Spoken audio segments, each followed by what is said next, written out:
세월이 참 빠르지 않습니까? 벌써 2013년이 이번 주로 이제 끝이 나고 이제 2014년을 맞이하게 됩니다.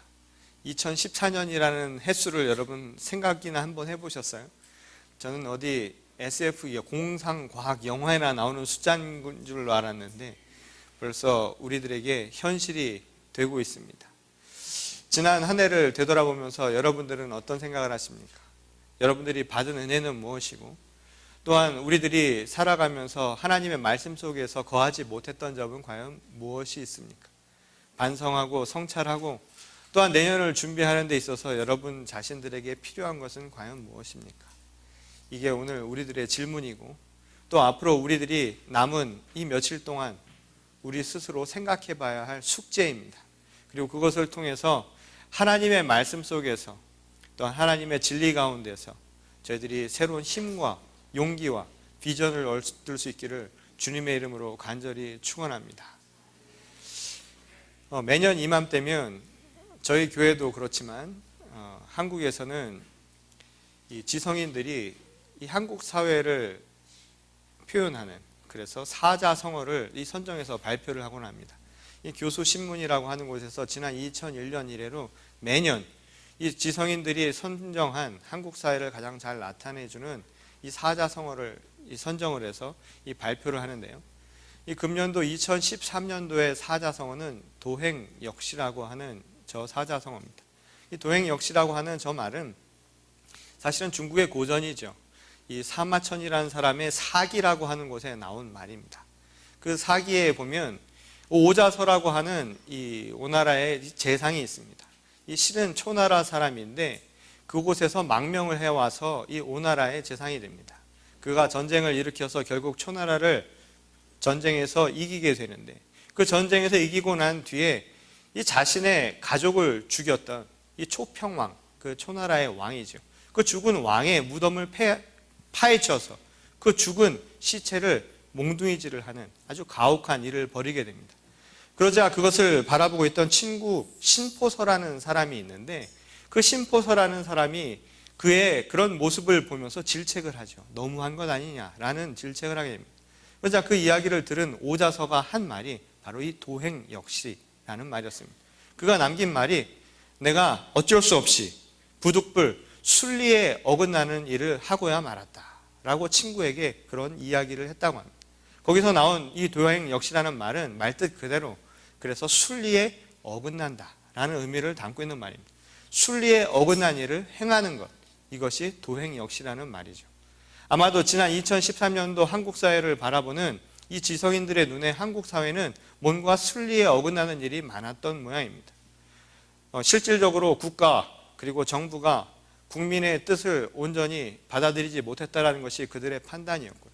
그래서 한국 사회가 갈등과 그리고 분열이라고 하는 것으로 점철된 한 1년이 아닌가라는 것이 그들의 생각이었다는 겁니다. 그리고 그것은 또 다른 측면에서 한국 사회가 역사의 한 수레바퀴 속에서 퇴행적으로 되돌아간 것은 아닌가라는 그들의 시각이 그 안에 담겨져 있다는 거죠.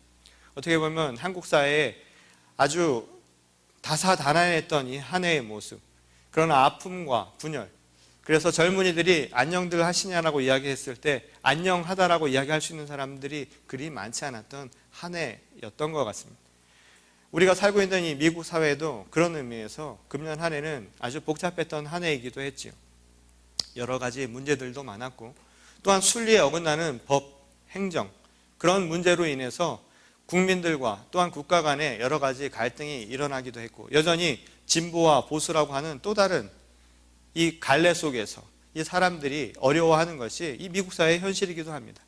어떤 의미에서 그 상황을 바라보는 이 각각의 사람들의 시선에는 순리에 벗어난 듯 보이는 역사가 바로 오늘 우리가 살아가는 이 2013년 이 마지막 자락의 아주 현실이라고 이야기할 수 있다는 것이죠.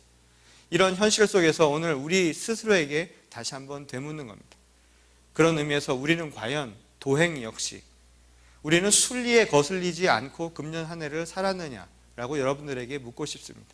그리고 이것은 크리스찬으로 살아가는 모든 기독교인들에게, 그리고 오늘 이 시대를 살아가는 우리 자신들에게 주는 질문이기도 하다라는 것이죠. 여러분들은 어떻게 금년 한 해를 사셨습니까? 기독교인으로, 크리스찬으로, 하나님의 자녀로 한 점 부끄러움 없는 한 해를 사셨다라고 여러분 이야기할 수 있으시겠습니까? 그렇다면 오늘 우리가 따라야 할 순리라고 하는 것은 과연 뭘까요? 여러분, 기독교인인 우리가, 하나님의 자녀인 우리가 따라야 할 순리란 과연 무엇일까요? 여러분, 무엇이겠습니까? 우리가 따라야 할 것은 다른 것이 아닙니다. 바로 말씀입니다. 하나님의 말씀이 곧 우리 모든 삶의 진리입니다.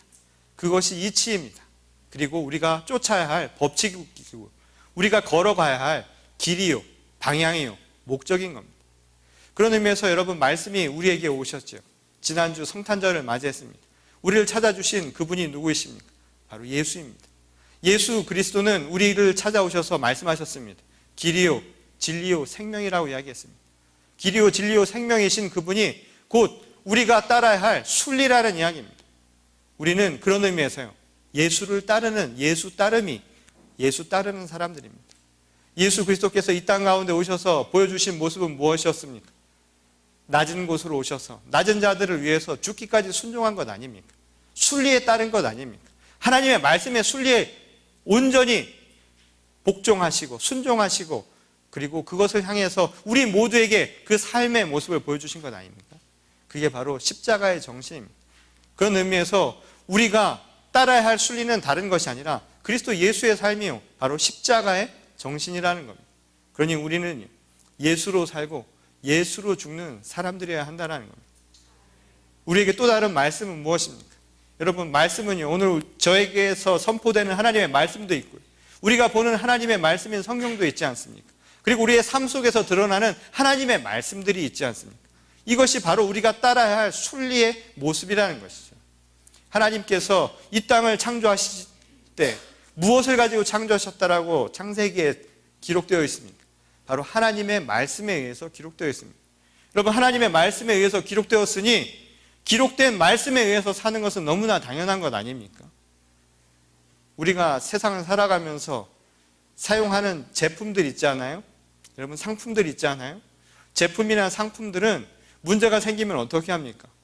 그것이 어떻게 만들어졌는지를 기록되어 있는 매뉴얼이라는 게 있습니다. 매뉴얼은 그것을 만든 방식이고 방침입니다. 잘못되었을 때는 그것을 보고 제대로 되었는가 아닌가를 바라봐야 하는 게 정상적인 사람들의 모습입니다. 오늘 이 땅을 만드신 하나님의 매뉴얼은 바로 말씀입니다. 여러분, 말씀에 그래서 순종해야 하는 겁니다. 그러니 우리가 기독교인으로 산다라는 것, 오늘 이 시대를 순리대로 산다는 것은 다른 것이 아니라 하나님의 말씀이 우리 삶의 진리가 되어서, 우리 삶의 기준이 되어서, 우리 삶의 방향이 되어서 살아가야 한다는 겁니다. 그것이 바로 오늘 우리가 이 시대를 순리에 어긋나지 않고 순리대로 살아가는 신실한, 그래서 이 시대를 정의롭고 의롭고 그리고 사람답게 살아갈 수 있는 길이라고 우리는 주님의 이 말씀을 통해서 알게 되는 것이죠.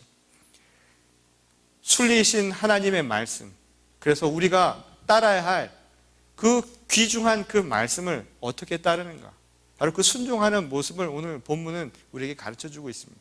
오늘 본문 말씀은 육신의 아버지 어머니인 이 마리아와 요셉의 이야기를 통해서 한 사건을 우리에게 들려줍니다. 그리고 그것을 통해서 하나님의 말씀, 그 순종하는 모습이 무엇인가, 순리에 순종하는 자세가 무엇인가 하는 것을 우리에게 명확하게 이야기를 해주죠. 오늘 본 말씀에 보면 성탄 이후에 일어난 사건임을 보게 됩니다. 예수께서 탄생한 이후에 당시 이 사회적으로, 정치적으로 혼돈기에 있었던 그 왕이 어떤 자세를 취했는가 하는 것을 보여주지요. 그리고 꿈에서 이 요셉을 통해 이 하나님께서 전하시는 말씀이 있었죠. 천사를 통해서 요셉에게 주신 말씀은 무엇이었습니까? 당시 왕이었던 헤롯이 바로 이 아기를 해야 할 것이다, 생명의 위협을 이야기해 주게 됩니다. 그러자 그 요셉은 그 이야기를 듣고 곧장 피신을 하게 되죠. 천사가 이야기한 대로 이집트로 피신을 하게 됩니다. 그런데 오늘 본문 말씀을 보면 그 피신하는 그 과정을 어떻게 이야기하는지 아십니까? 꿈을 꾸고 그 말씀을 듣고 요셉이 그 한밤중에 그 밤 사이에 길을 떠났다라고 기록하고 있습니다. 여러분, 길을 떠나는 거예요. 삶의 터전을 떠나는 것은 쉬운 일이 아닙니다.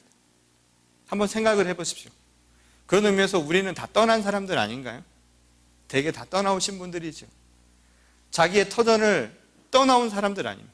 떠난다라는 것은 생각처럼 쉬운 일이 아닙니다. 인생이 때로는 떠남의 연속이라고 이야기하지 않습니까? 그래서 여정이라고 이야기하고요, 여행길이라고 이야기하지 않습니까? 인생이 고통이라고 하는 것이 왜 그런 줄 아십니까? 계속 떠나야 하기 때문입니다. 머물러 있을 수 없는 게 우리의 삶 아닙니까? 내가 원든 원치 않든 떠밀리든 내 스스로 가듯 우리의 인생은 계속 흘러가는 광야와 같은 삶을 살아가는 것이 우리의 인생의 모습 아닙니까? 그런 의미에서 떠남이라고 하는 것은 결코 쉬운 일이 아닙니다. 그럼에도 불구하고 요셉은 떠나라는 그 이야기에 즉각적으로 반응하지요. 그리고 그 길을 떠난다는 겁니다. 마치 아브라함에게 주셨던 하나님의 말씀처럼 그는 듣고 온전히 순종하면서 자신의 그 터전을 떠나서 이집트로 피신을 하게 된다는 겁니다. 그리고 나서 헤롯이 죽는 그날까지요, 그곳에 머물러 있었다라고 이야기합니다. 이것은 곧 하나님께서 천사를 통해 요셉에게 주신 말씀이기도 했죠. 결국 무엇입니까? 처음부터 끝까지요, 떠나서부터 다시 떠나는 그 순간 모든 과정이 다 하나님께 맡겨진 것이요, 하나님께 순종하는 과정임을 우리에게 보여주는 사건이라는 겁니다. 저는 오늘 이 이야기를 보면서 이 요셉을 통해서 우리에게 보여주는 신앙인의 모습, 그것을 발견하게 됩니다. 오늘 요셉을 통해서 보여주는 신앙인의 모습은 약 3가지로 저는 요약해서 설명하고 싶습니다. 그 첫 번째로 요셉이 보여주는 이 신앙인의 모습은요, 바로 준비된 자의 모습입니다. 여러분, 신앙인이 준비되어 있지 않으면 안 됩니다. 준비된 신앙인의 모습이죠. 오늘 꿈을 꾸고 듣는 그 과정이 나오지만 듣기 위해서는 먼저 준비되어 있지 않으면 안 된다는 겁니다. 예수께서도 그날이 언제냐고 묻는 제자들에게 이야기하지 않습니까? 그날이 언제 올지는 아무도 모릅니다. 그러니 우리에게 깨어있으라고 이야기하지 않습니까? 여러분, 복음의 소리가 들려와도 우리가 그날이 왔다라고 선포가 되어도 들을 준비가 되어 있지 않는 자들은 들을 수가 없는 게 사실이라는 거죠.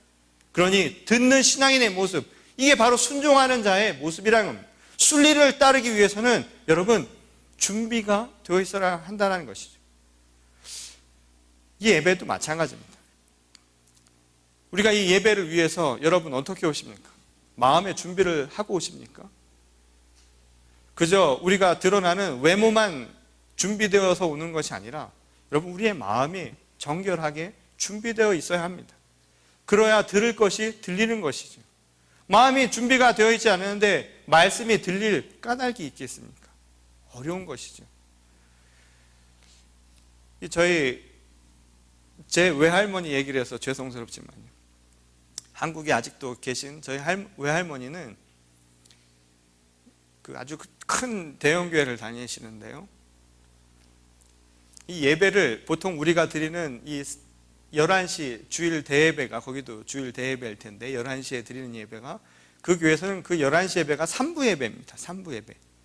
그러니까 새벽부터 1, 2, 3부가 이렇게 쭉 해서 한 6, 7부까지 이렇게 있는데, 근데 저희 외할머니를 제가 만나러 한국에 갔는데 주일 예배, 대예배에서 만나 뵙겠습니다 하고 갔더니 안 계시는 거예요. 그래서 어떻게 된 건가 나중에 알고 보니까 3부 예배를 준비하기 위해서 1부 예배 때부터 교회에 계시는 거예요. 그래서 1부 예배 때부터 그 자리에, 저희 그 교회는 저희 외할머니와 외할아버지의 지정석이 있습니다. 거긴 아무도 못 앉는 곳이 있습니다. 그 교회를 지으신 분들인데 그 맨 2분이 이렇게 앉아 계시다가 할아버지는 돌아가시고 할머니만 앉아 계시는데 예배를 1부 때부터 드린다는 거예요. 그래서 왜 1부 때부터 드리세요? 마음은 3부인데 1부부터 계신다는 거예요. 11시 예배가 자기 본 예배인데 8시부터 7시부터 앉아 계신 거예요. 그 이유는 뭐냐면 11시 예배를 드리기 위해서 마음의 준비를 하신다는 거예요. 저는 그 교회가 아주 작은 교회에서 그렇게 대형 교회로 성장하는 그 과정을 보았는데 그 과정 속에는 무엇이 있었겠습니까? 다만 사람이 성장해서가 아니라 바로 그곳에서 마음의 준비를 하는 예배자들이 있기 때문에 가능한 일이라는 생각을 해봅니다. 준비하지 않고 들을 수 없다라는 것이죠. 제가 몇 년 전에 저희 둘째 아이가 아주 어렸을 때였는데 그 아이를 데리고 여행을 간 일이 있습니다.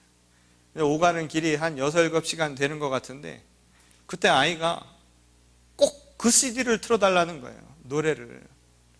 곰 3마리, 아빠곰, 엄마곰, 아기곰 하는 곰 3마리 동요를 틀어달라는데 그게 전주, 간주 다 해서 한 1분 20 몇 초 정도 되더라고요. 그거를 출발해서 다시 돌아오는 데까지 한 번도 끊지 않고 계속 반복해서 틀었습니다. 제가 나중에 집에 와서 계산을 해봤어요.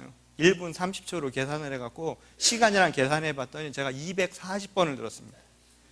1분 30초짜리 노래를 240번을 듣고 나니까 그 다음부터 어떤 현상이 나타나냐면 환청이 들려요.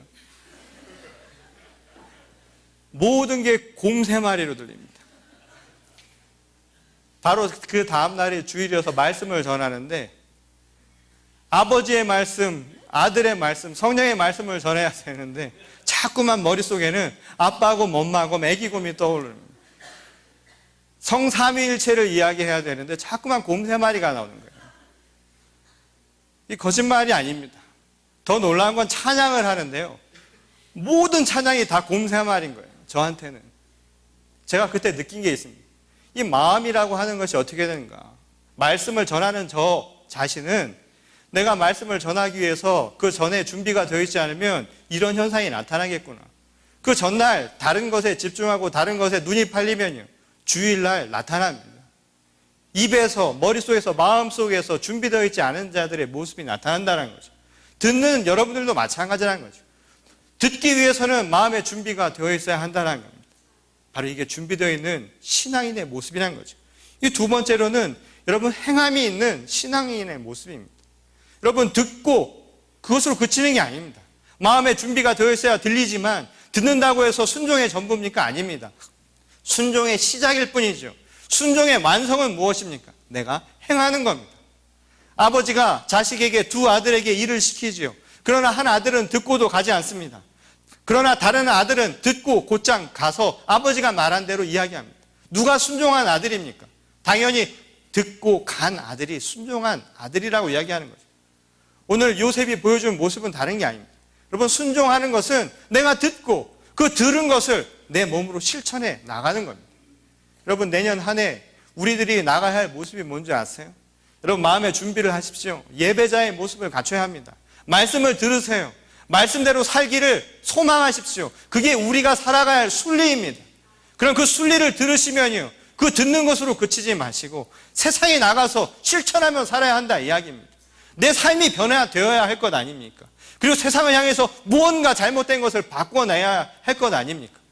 긍휼함을 보여줘야 할 것이고 자애를 보여줘야 할 것이고 그리고 잘못된 것에 대해서 잘못된 것을 바로잡을 수 있는 우리의 마음이 그리고 우리의 몸이 되어야 될 것 아닙니까? 봉사하며 헌신하는 것 그리고 또 그것을 위해서 선교하는 우리들이 되어야 한다는 것이죠. 저는 저희 교회가요 내년 한 해 이것을 실천할 수 있는 교회가 될 수 있기를 바랍니다. 그리고 우리가 행함이 있는 그 믿음대로 우리의 삶을 살아갈 수 있기를 소망합니다. 내 자신이 변화되어야 합니다. 우리들의 얼굴이 변화되어야 합니다. 예수 믿는 사람들이 예수 믿는 사람처럼 살아야 한다는 것이죠. 얼마 전에 한 신문을 보니까 요즘에는 데모하는 사람들도 교회는 안 가더라 라는 이야기가 있습니다. 아이러니한 거지만 얼마나 슬픈 이야기입니까? 그만큼 교회를 믿지 못하다라는 거죠. 신뢰할 수 없다는 거죠. 그 이면에는 무엇이 있겠습니까? 우리의 얼굴이 세상 사람들에게 예수로 살고 예수로 죽는 모습이 되지 않았기 때문이라는 겁니다. 오늘 우리가 순종할 때 순리에 거슬리지 않을 때 바로 이 모든 것들이 바로잡힐 수 있게 될 것입니다. 그리고 세 번째로는요. 요셉이 보여준 세 번째는 기다림의 신앙입니다. 여러분 신앙은 기다리는 겁니다. 그 때를 기다릴 줄 알아야 됩니다. 가라 할 때 그 때를 알고 그 즉시 떠나는 것도 때를 아는 기다림이요. 그리고 언제가 될지 모르지만 또 다른 부르심이 있을 때 그 때를 기다리며 나아갈 수 있는 것. 이건 역시 기다림의 신앙이라는 것이죠. 오늘 우리들이 지난 한 해 동안 여러분 연초에 소망했던 많은 것들 여러분 다 이루셨습니까? 또 아직까지 이루지 못한 것이 있다고 생각되는 것이 있지 않습니까? 그러나 여러분, 신앙은 기다림입니다. 그 열매를 맺기 위해서는 기다려야 하는 겁니다. 그냥 되는 것이 아니라는 거죠. 근데 이 기다림을 위해서 전제되는 게 무엇입니까? 기다릴 줄 아는 사람은 믿음이 있는 사람들입니다. 믿음이 없는 사람이 어떻게 기다립니까? 그 사람이 올지 모르는데 어떻게 가서 기다릴 수 있습니까? 온다라는 믿음이 있어야 기다리는 겁니다. 그리고 끝까지 기다리는 사람들은 어떤 사람인 줄 아십니까? 확신이 있기 때문에 끝까지 기다리는 겁니다. 오늘 우리의 신앙은요, 바로 그 기다림의 신앙입니다. 그날이 언제인지 모르지만 그런 믿음과 확신을 가지고 기다리는 우리가 될 수 있기를 바랍니다. 근데 기다리는데 막연히 그냥 기다립니까? 아닙니다. 아까 이야기한 것처럼 준비되어 있어야 합니다. 그리고 준비된 대로 실천하며 하루하루 나에게 맡겨진 일들을 최선을 다해 살아가는 것, 그것이 바로 기다리는 사람의 모습이라는 것이죠. 이것이 바로 요셉이 보여준, 그리고 우리가 순리의 신앙인으로 살아가야 할 모습임을 우리에게 가르쳐준다는 겁니다. 그럼에도 불구하고 사람들이 그렇게 살지 못하지 않습니까? 그런 우리들에게 반드시 순리대로 살아가야 할 것을 하나님은 가르쳐주고 있습니다. 왜 순종해야 합니까? 오늘 본문의 또 다른 한 사건은 우리가 왜 순종하며 살아야 하는가? 하나님의 모습을 통해서 우리에게 가르쳐주고 있죠. 오늘 본문 말씀을 보면 이 헤롯이 이 분노한 나머지 이 동방박사에게 속았다라는 것을 깨닫게 되고, 그리고 자신의 왕권 정통성에 대한 이 위협감을 느낀 나머지 무슨 사건을 벌입니까? 유아 살해라고 하는 아주 천인공노할 사건을 벌이죠. 2살 미만의 어린 아이들을 다 잡아 죽이는 사건입니다. 근데 이 사건은 이 당시 유대인들에게는 특정한 어떤 사건을 떠올리게 만듭니다. 특정한 사건을 상기시킨다 이 말이죠. 무엇이었습니까? 이 사건은요, 유대 사람들이라면 누구나 다 아는 사건 중에 하나를 떠올리게 됩니다. 그것은 바로 모세의 사건이죠. 여러분, 모세도 역시 이집트 땅에서 히브리인 아이들을 다 잡아 죽였을 그 상황 속에서 태어난 사람 아닙니까? 민족의 지도자 아닙니까? 똑같은 상황을 우리에게 마치 평행 이론처럼 이 성경은 가르쳐주고 있다는 것이죠. 그런데 그 당시에 이 모세가 태어나서 모든 아이를 잡아 죽인다라고 하는 유아 살해 사건이 일어날 때 그의 어머니가 그를 살리기 위해서 어떻게 합니까? 그 어린 아이를 갈대 상자 속에다 넣고 강으로 떠내려 보내죠. 마치 요셉에게 이제 생명의 위협을 느낀 이 아기를 데리고 이집트로 피신하라고 한 것처럼 똑같은 상황이라는 겁니다. 그런데 이 갈대 상자라고 하는 말과 그리고 그들을 피신시켰다라고 하는 그 과정 속에서 일어난 모든 역사적인 상황은 똑같은 의도와 똑같은 결과를 갖는다라고 성경은 우리에게 가르쳐주고 있습니다. 이 당시 갈대 상자라고 하는 이 갈대 상자는 이 히브리 말로 테바라는 단어를 씁니다. 이 테바라는 말의 의미는 방주와 같은 말입니다. 그럼 방주 아시죠? 노아의 방주 아닙니까? 노아의 방주는 무엇이었습니까? 온통 죽음뿐인 세상의 멸망 속에서 생명들이 살 수 있는 유일한 공간이 방주입니다. 갈대 상자와 방주, 생명이 머무는 공간입니다. 근데 여기에는 공통점이 한 가지가 있죠. 무엇인 줄 아십니까? 배에는 반드시 있어야 할 것 중에 하나가 무엇입니까? 방향키입니다. 방주에 방향키가 없다는 겁니다. 왜 그렇습니까? 갈대 상자에 방향키가 있습니까? 없습니다. 아무것도 없습니다. 그 사실은 우리에게 중요한 것을 가르쳐 주죠. 하나님의 모습을 가르쳐 줍니다. 하나님은 생명의 하나님입니다.